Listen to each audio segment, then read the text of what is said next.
Good morning, church.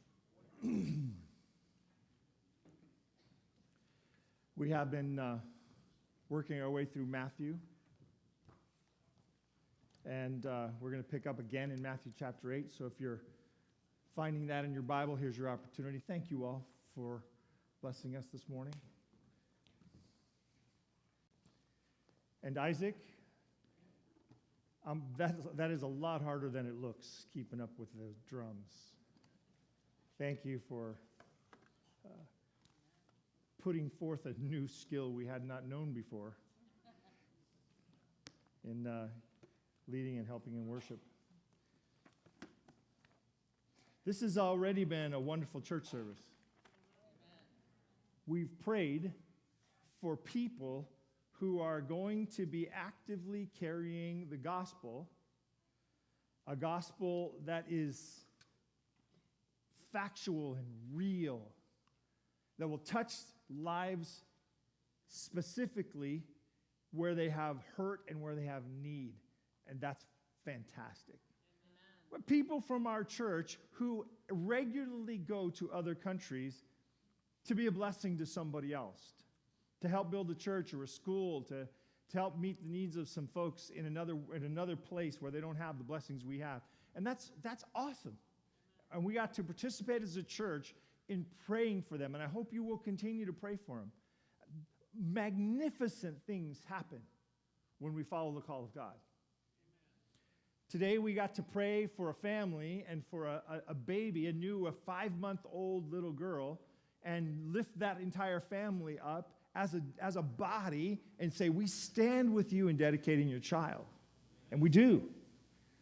We believe in what you're doing and believe that as parents, as we dedicate our children, as we hand our children over to God, we in a very special way invite them into a blessing from God that is not available if we don't do it. So praise God. Amen. We found out today that when Pastor Tim is falling and about to die, the first thing he thinks is sermon illustration. That is weird. And preachers are the only people in the world who have that kind of feeling. But I am telling you, it is common among us. Weird as it may be, it's preacher weird. And as we talk this morning, I want to talk to you about the call of God on our lives from this story in the end of Matthew 8. I want to talk to you about the fact that it's disruptive. That when God places a call on your life, it's disruptive. In the examples we've seen today, it's not easy to get to Africa or Bolivia. You have to go about that. You have to make that happen. You don't just show up in Bolivia one day or show up in Africa one day magically. You have to make plans and put forth effort and put yourself out there and risk embarrassment and who knows what all. You just go unknown and unknowing. And you follow the call of God. And it disrupts your life and your norms and your summer and your whatever. Those of you who are parents know that children are disruptive. And they remain disruptive. I now have children who are in their 30s, and they're still disruptive to my life. They continue to disrupt what's going on in your life for their entire life, apparently, or at least for your entire life. And when you dedicate them to the Lord, that call on your life adds a layer of complication to it. Because now you've armed yourself and come forward for the battle saying, I'm in. No matter what comes, I'm going to be praying. No matter what comes, I am fighting back against sin and its influence in my child's life. And those of you who dedicated your children 20 and 30 years ago, know you're still in. You're still doing it. You're still praying. You're still holding them up. In fact, if you have the blessings of being grandparents, then you're holding up those grandchildren as well. When God places a call on your life, it's disruptive. it's redemptive, and it's transformative. It's disruptive, it's redemptive, and it's transformative. This morning, I want you to point your attention to the men who missed the boat. Because I think there are some of us who don't answer the call. Some of us who have been called to face something for God, who have been called to go somewhere and do something, and we've said no. For one reason or another, we've held back. Because we know it's disruptive. We know it's going to cause us difficulty. It's going to throw our life into a turmoil that we didn't actually plan for. And here we are this morning, and the preacher's bringing it up, and you thought that was forgotten. I want to talk to those of us who missed the boat for a bit, who missed that high calling on your life. For whatever reason it came. And as we look at this story this morning, I want to specifically look at a couple of examples. So Jesus in this story, if you recall, has been up on the hillside preaching. In this preaching, we've heard him go through those statements. Blessed are those, blessed are those, blessed are those, blessed are those, and disrupt the way everybody thought about the world. As he was getting up to come out of that moment and walk down the mountain, well, you wouldn't call it a mountain. In Tennessee, they'd call it a mountain. We have real mountains in California. They have hills called mountains back there. This is one of those hills called a mountain. And as he's beginning to come down, a leper rolls in and disrupts everything. Then he gets to the town to where he's headed. He gets to Capernaum, and a centurion rolls in and disrupts everything. It's been just this very confusing day. He walks into Peter's house. Peter's mother-in-law is sick. Before he can have dinner, he has to heal the cook. Heals the cook, she goes about. If you look at what the text says, he heals Peter's mother-in-law, and she immediately gets up and starts cooking. Apparently, that was her calling. It is the calling for some. And those of us who have been blessed by people who have been called to cook know when it's a calling. We also know when it's not.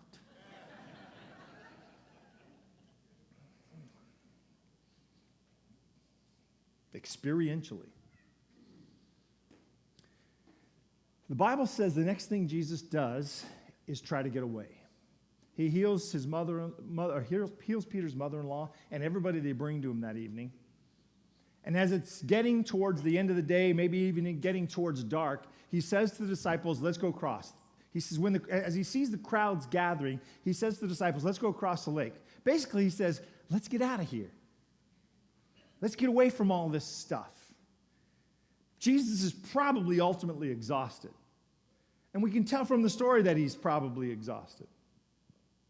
But before he gets into the boat, he starts to run into some people as well. As we look at these guys, I want to give you this sentence. Following Christ must be primary among all other responsibilities.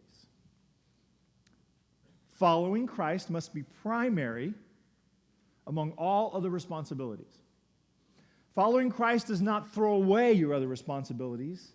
It just becomes the primary responsibility. It becomes first in line above all the others. It becomes the primary responsibility. Does that make sense? Does it work that way in your life? Don't answer. Just think about it. Is following Christ primary in your life today? I don't know about yesterday. I don't think you have to worry about tomorrow yet. But in this moment, right now, what would it take to get there if it's not? Following Christ is primary among all other responsibilities. So here we are in Matthew chapter 8, beginning of verse 18. When Jesus saw great multitudes about him, he gave the command to depart to the other side. Okay, guys, too many people are gathering around. The city's going a little crazy. People are filling up all of Capernaum. Let's get out of Dodge. So they head for the lake where Peter or James or John, somebody's boat is waiting. Now, we know Peter loaned his boat to him before, and maybe this is still Peter's boat. We don't know. He gets into a boat. It's not very big. If you get to go to Israel, go and see the Jesus boat. It's not that big. The whole thing would fit across the middle of this platform. So from here to about there, you would take the entirety of the boat, and it's only about this wide. So 12 guys getting into this boat's a little bit cramped. It's a boat designed for just one or two people to fish from. It's a fishing platform, not a little luxury cruiser. And so when they get onto this boat, it's a pretty small place that they're in. They know because they found one of these first century boats buried down in the mud, preserved actually by that moist mud from being completely lost and decaying completely. The ribs of it and the parts of it are still there. We have pictures of people back in the 20s using a very similar boat. So apparently that boat was used for hundreds, even thousands of years on the Sea of Galilee, that kind of boat. So they go to get in the boat. They're headed for the boat. Get the picture. They're in Capernaum, not a big place. Not a big place. This lot that the church is on, this 5 acres that the church is on, the whole of Capernaum would fit in here. So they're in that space, and they head for the lake, which is just at the shore. It's not far. Capernaum goes right down to the water, and they head down for the beach. And as they're headed for the beach, Jesus encounters 2 different people. When he got into the boat, his disciples... sorry, I'm getting ahead of myself. Let me finish the story before we get to the 2 guys. When he got into the boat, his disciples followed him. So who's following him? His disciples. The text says his followers are following him. His disciples are following him. And suddenly, so they're in the boat. They apparently have cast off. Matthew's not filling in a lot of data, but apparently they're out in the water now. And suddenly a great tempest arose. So much wind through tempest that it came right out of me. A great tempest arose on the sea so that the boat was covered with the waves, but Jesus, that's the he, was doing what? Sleeping. That's why I think he was exhausted from the day's experiences. From preaching, teaching, healing, his walk to and from, the healing at Peter's house, all the people gathering around, all the energy put forth both physically and spiritually, he's wiped out. About 1 o'clock, 1:30 most afternoons, I get home, sometimes 2, and I hit the couch. Usually, if it's been a busy day here at church, by about 10 minutes after I hit the couch, I have disappeared from the world in which we live, and I am asleep. I don't need to sleep very long. My wife will usually wake me up in 10 minutes or 15 minutes, something like that, because usually it's time to eat. But that just putting forth the energy of ministry can really wear you out. Jesus has been doing this all day long. Think of Jesus doing what we're doing right now for maybe 12 or 14 hours. And going through and healing and touching lives. He's exhausted. There's a storm raging and Jesus is asleep. The only storms I usually sleep through are my grandchildren's noises at this point in life. And they can run around the house and I can sleep right on through it. Sometimes I just keep my eyes closed so they don't know I'm awake, just so that they don't come and disturb me. Don't tell them, though. But Jesus is zonked out. So let's back up to these potential passengers for the boat. The potential passengers in the previous verses. Verse 19. A certain scribe came to him. Now you need to stop and get what that is. A scribe is a person of pretty good authority in the first century in the Jewish community. A scribe's a person who can read. Now, you take for granted the idea that most people in America read, but that has not been the case in most places around the world throughout history. Reading was something that only a certain level of intelligence and a certain level of monetary support meant that you could do. Learning to read meant you weren't out plowing fields. Learning to read meant that you had some scholarly endeavors that you were sorting through.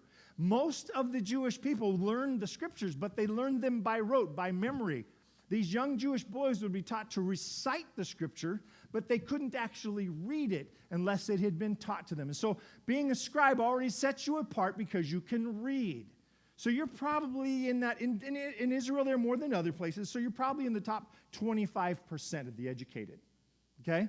So already by just simply being able to read, a scribe is a little bit above most folks. You realize Jesus is able to read, right? So Jesus is among this group of slightly differently educated people. He's got a little more going on than most of the folks around him. Scribe comes up to him.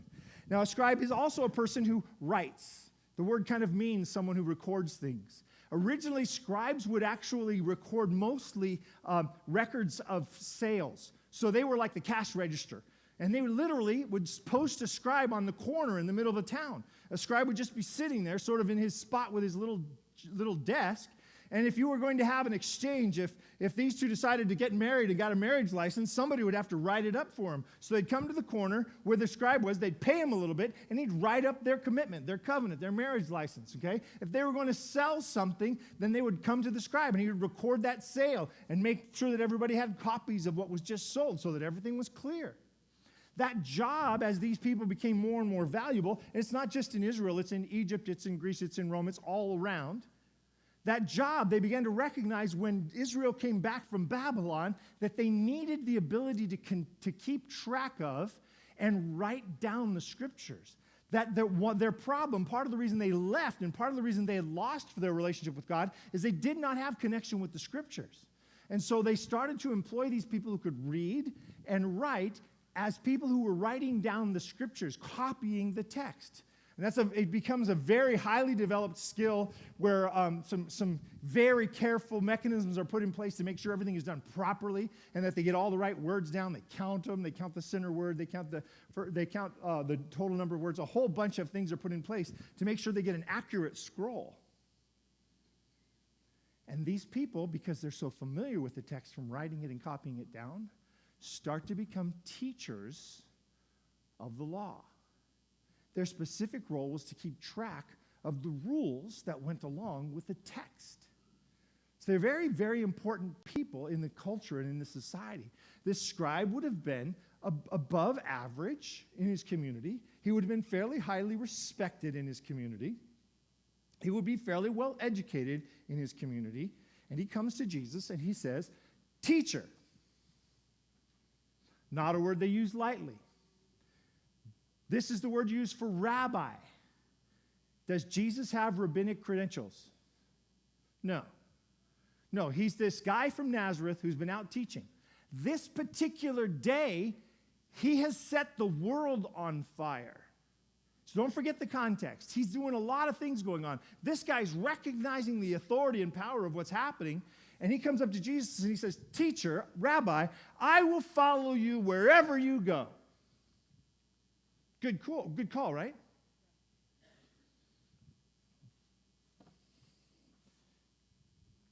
Do you think it's true?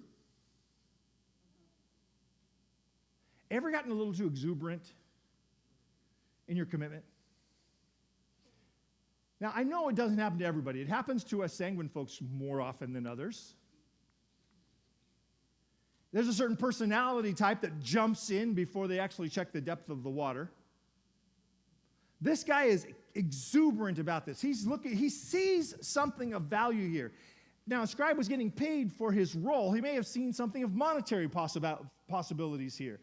Whatever it was that he sees, he says, "I'm in, and I am in no matter what. Wherever you go, I go. Whatever you do, I do. I am with you all the way, 100% all the time." We hear Peter do this with Jesus quite a bit, right? We hear Peter's voice echoing this same kind of statement. How often does Peter actually do it? This guy seems to me like a guy you want on your team. He's excited to be on the team, right? When the kids are all lined up to be picked, he's the going, "Oh, pick me, pick me, pick me, pick me." This is that guy. Pick me! Jesus isn't so cool with this guy. Jesus says to him, this is my Eeyore sort of look at Jesus. "Foxes have holes. Birds of the air have nests. But the Son of Man doesn't even have a pillow." I'll go. I'll follow you anywhere. Well, are you sure? Isn't that what Jesus is saying? Isn't Jesus saying, anywhere is a lot? Following me wherever I go, that's a big commitment. Are you sure you want to make that commitment? Are you sure you're that into this? Are you sure you're willing to go to the thing to do the things I'm going to do? I don't have a home. I have no place to. I sleep in other people's. I couch surf. That's my whole gig. That means you're in for couch surfing, I get the couch. That means you're dirt floor surfing. Jesus is really putting a check on this guy. He's saying, hold on, before you get too excited, count the costs. I love this about Jesus. He does this regularly. He says to people at regular incidences, hey, before you get too far along here, figure it out. Think about what you're doing. Count the cost. For the person who's overly excited and ready to dive in, Jesus says, wait, before you jump in, let's go see how deep it is. Let's find out. Before you hurt yourself, just wait a second. Just cool your roll just for a minute, and then we'll go. Okay? So the first guy, all excited, Jesus says, well, you say you want to follow me, but do you really want to follow me? Second guy comes along. Now, this is all in the transition from Peter's house to the boat. These guys want to get in the boat with Jesus. This other guy comes along. Another one, note who this says, another of his what? Disciples. So this is one of the guys who's been following Jesus, right? You get the picture? This is one of the ones who's already been along for part of this. After he sees today's events, he's questioning whether he really wants to do this. He's really wondering whether he wants to do this. Another of his disciples said to him, Lord, let me first go and bury my father. Now, are you familiar with the story? Some of you have read this passage before. Do you remember what Jesus says to him? Jesus says, follow me, come now, and let the dead bury the dead. Now, let me stop for a second. Is this not the coldest thing Jesus ever says to somebody? Is this not just the coldest, I don't care about your personal problems, suck it up? Is it? Well, let's stop and think for a second. In the culture, in the times, if your father had died, would you be away from home listening to some preacher? One of the most important responsibilities of young men in their families was to be present when their family needed them, especially when their father died. It's interesting. They also buried their dead very quickly. They did not have embalming. And it's a very warm climate. Let the church consider how much they would want to get about business where this is concerned. So if his father had already died, it is highly unlikely that he would be standing there in front of Jesus. So now we have to ask ourselves, okay, what is he saying then? He's saying, my father's pretty old. And maybe he's a little sickly. I'm going to go back home, and I'm going to stay there, and I'm going to just be with the whole family until he passes. Let me go home, stay with my sickly father or my elderly father until he passes. And Jesus says, hold on. You need to get in now. You need to commit yourself now. The disciples don't know, but Jesus knows this is only a 3-year thing. It could take his father 3, 4, 5 years before he died. This guy could miss the entire ride with Jesus if he goes home. So you see the difference between these guys? One of them saying, I'm in, and Jesus saying, wait, count the cost. The other one said, I'm scared, and Jesus said, come on, follow me. So which camp are you in this morning? Are you in one of these camps?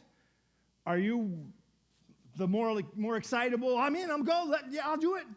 Follow you wherever you go, and have a hard time meeting the level of commitment that you've claimed? Or are you the, not sure I'm in for all of this. Why don't I go home and think about it for a while? Maybe a month or a year or two before I decide. Where are you in this story today? Which of these people relates to you the most? So there's a boat ride about to happen. These guys have just heard Jesus preach the Sermon on the Mount. Blessed are the poor in spirit, for theirs is the kingdom of heaven. Those of you who were here a few months ago, we started wearing tie-dye shirts, remember? Because this is Jesus totally upsetting the apple cart of the culture of his day. He's completely turning everything upside down. The second guy hears that story and goes, do you realize he's messing with everything and everyone? I'm not sure I want to be part of that. The first guy says, he is really onto some stuff here. I want to go with him. And then this leper walks in. After Jesus finishes preaching, the lowest of the low, the leper walks right through the crowd, splitting them like the Red Sea. And as Jesus comes, he lays his hand on the guy. First guy goes, he healed him. Second guy goes, he touched him. First guy goes, it's amazing. The guy got better. And the second guy goes, don't touch Jesus. Do you see the personality? This experience can be responded to in two opposite ways. They're still going to the boat. They're still on their way to get into the boat. Guy number one's like, let me in front, I'll get in. Guy number one's like, two's like, you guys go on ahead. Scholars believe you're talking about Judas number one and Philip number two. Judas, the most educated of the disciples, the one who would have the skill set to be the scribe, to be a leader among them. Remember, the disciples wanted this guy. Philip being the guy who 3 years later, end of Jesus' ministry, says to Jesus, show us the Father. And Jesus says, Philip, have you been with me this long and you still haven't seen the Father? Judas and Philip? Perhaps. Then these guys get in the boat. And we said the call of Jesus is disruptive. And it's redemptive. And it's transformative. That the call of Jesus on your life changes things. It's disruptive. If you're going to be the scribe, and you're going to get on with this guy, what's going to happen to your scribisms? You're basically losing your job. You can't be copying texts while you're traveling around the country with this guy.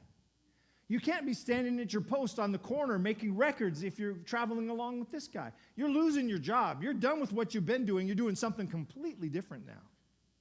Do you remember when Jesus calls the disciples? He shouts out to them as they're fishing. He says, hey, come with me and I will make you fishers of men. Disrupts everything about their life. Remember, they leave their nets and they follow Jesus that same day. As far as we know, they never are professional fishermen again. Though Peter goes back at the end and tries to get everybody back. But I want you to catch what happens that day. Follow me and I will make you fishers of men. Completely disrupts their lives. But catch what he said to them. I will make you fishers. Don't miss this part. I will make you fishers of men. I will take the skills you have. I will take the gifts you have. I will take the person you are, and I will redeem it for kingdom purposes. Do you see it? Fishers of fish, fishers of men are still fishing. You get the picture? This is what God does for us. He takes who we are, baptizes it, and transforms the skills and gifts we already have for the benefit of the kingdom. God doesn't try to make you into someone else. We always get this messed up. We always think when we become a believer, we have to be transformed into some other person. No, God called you to be you for him. The only difference is the for him part. I'll make you fishers of men. I'll show you how to fish for people. It'll be cool. You'll love it. He wants to make you for the kingdom. So now let's back up to that other question I was asking. Where are you in this? Are you doing you for the kingdom? If not, why not? If so, how's it going? Are you doing you for God? It's redemptive of your past. The things that you are ashamed of become the tools for your ministry. Because God has a great way of leading us into the path of people who are walking where we walked. Right? You know you've experienced it. I know you've experienced it. If you've chosen to follow God very regularly, God will sit you by that person in the airport. He will walk you down the street and you'll meet that person. They'll move in next door to you. And they will be experiencing the things you've experienced in the past. And as a unique gift of God, you can speak to their present from your experience. He is disruptive, he's redemptive, and he's transformative. These guys, the too self-assured guy I will follow, having second thoughts guy, who do they represent in here today?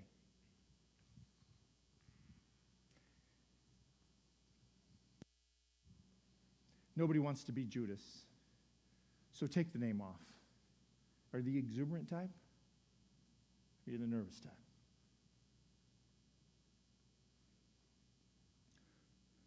So they get in the boat, and a tempest comes up, and a storm blows, and it's loud, and it's noisy, and water's washing into the boat. And the guy they followed onto the boat has abandoned them for slumber.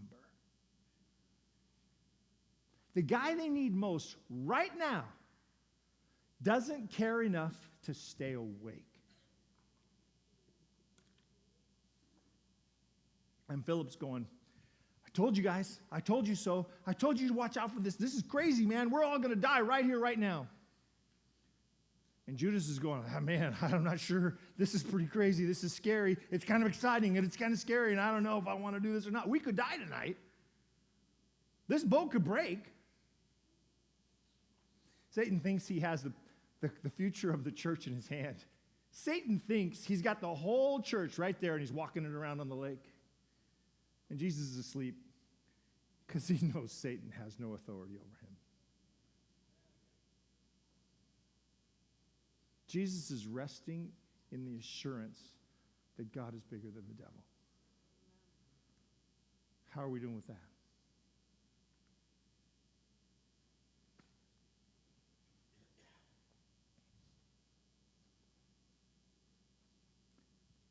The waves are blowing. The boat's about to swamp.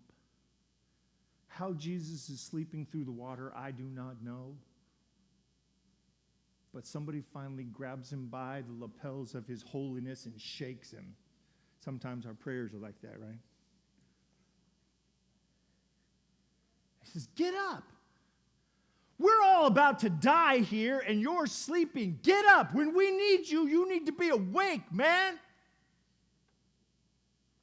And Jesus wakes up. He looks out at the water, doesn't seem the least bit worried. He slogs through knee-deep in the boat water outside, not water inside. That's the normative process. Slogs over to somewhere in the middle of the boat. Looks out at the sea, looks out at the waves that are higher than he is, and he says, calm down. And the lake goes smooth and flat. And the disciples, including our doubter and Mr. Excitement, oh, whoa. This is cool. This is the kind of power that only the creator of the universe has. What kind of man is this? Who is this guy that even wind stops blowing when he says so? Waves stop waving when he says so.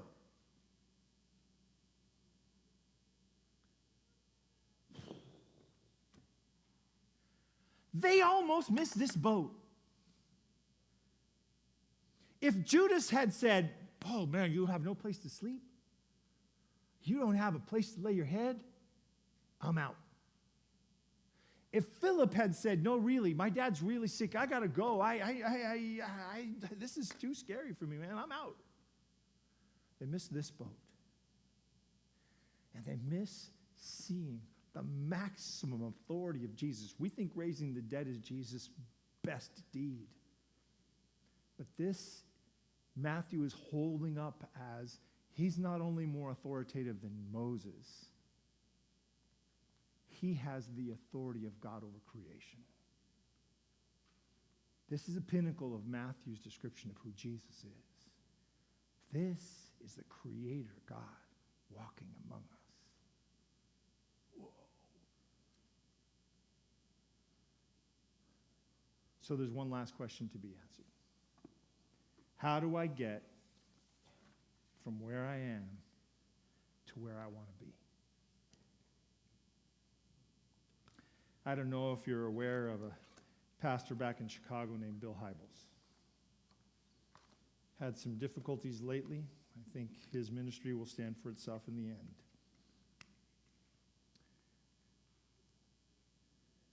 But Hybels tells a story when the church was young. Church in Chicago was raised up in one of the suburbs of Chicago, a lot of business people coming. He said a young man came up to him. He'd made a call at the end of the church service. He has to make a call like, y'all come forward right now. He says, I'll be down front if you want to talk to me. And that's kind of the way he made his call. And this happens all the time there. This guy comes up to him and he says, you know, I get it. I like the whole relationship with Jesus idea. I'm even trying. But man, I'm busy. He was an advertising executive. He was climbing the ladder fast.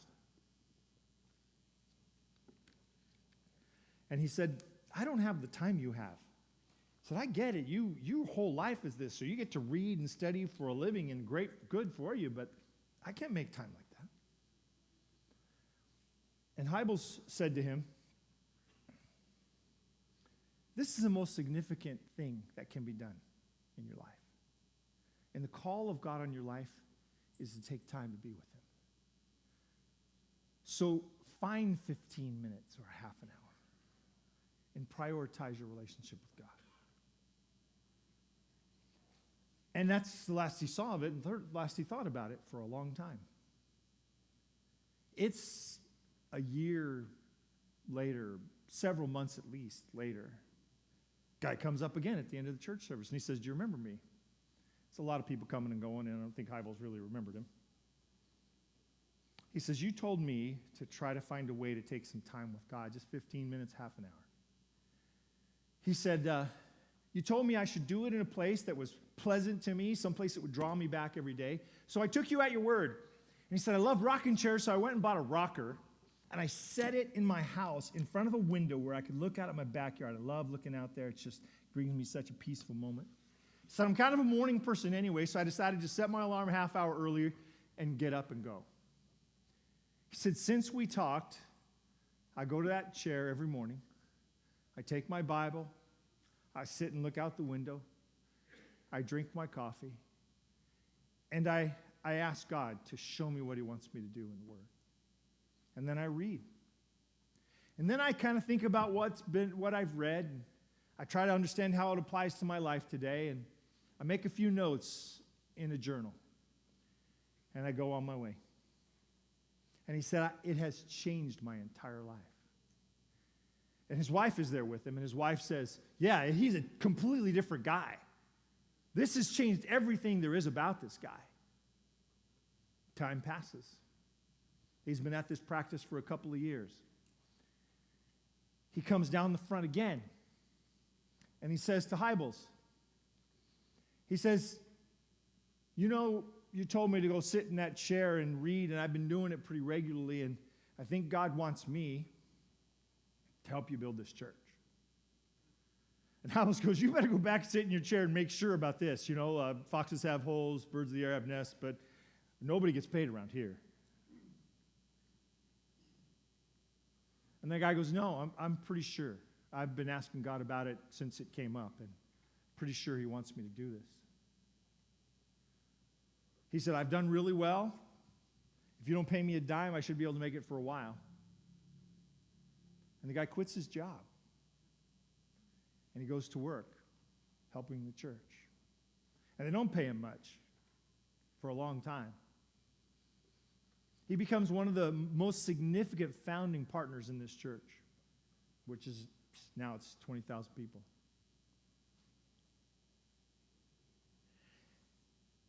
And eventually, he comes back into a staff meeting. It's been a decade or more now. And he says, Bill, I think God is disrupting my life again. I have a friend who's planting a church in Colorado, and I think God is calling me to go out there. And Hybels, being a very practical guy, he's the other guy who's saying, maybe I should go take care of my dad before we do this thing. He says, can they pay you? And his friend says, no, they can't. So they have nothing. But I feel like God is calling me to do it. He said, I have been in my chair, I've been talking to God, and God is calling me to do this. So he packs up his family, moves to Colorado, goes back to work in the advertising business so he can support himself, and he gives most of the money he makes to this little church to get it started. Decades pass. He gets cancer. It's not a cancer that's operable or treatable. It's the last sickness he's ever going to have. He calls up Bill. And they're talking. And he says to him, 20 or 30 years ago, 20 years ago, you told me just to give some time to God every day. And it would change my life. And I still have my rocker. I still sit in it every morning. It has transformed who I am. Hybels does this man's funeral. And after the funeral, there's folks gathering and chatting, and he walks up to the wife. And of course, this very important interaction that the pastor and Tom had had decades ago comes up. And Hybels asked, what are you going to do with Tom's rocker?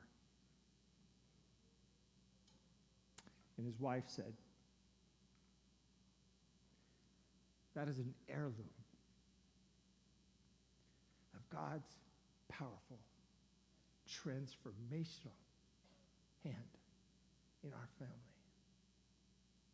We will pass that to our children and our grandchildren and hope that it stands for them as a marker of what God can do if we hear his call.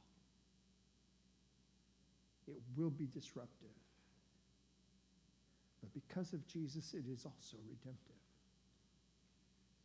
And ultimately, if you follow, it will transform everything about your life. Let's pray.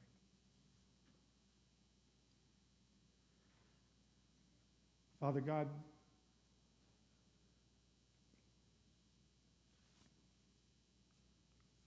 I think we relate a lot to the people who are scared.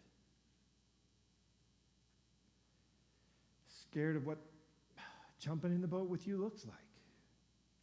Because we're pretty sure the waters are going to be stormy. Some of us have made promises we're not even sure we can keep.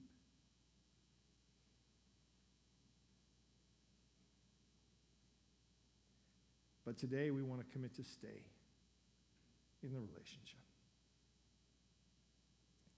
Some of us are going to have to buy a rocker to get this relationship started.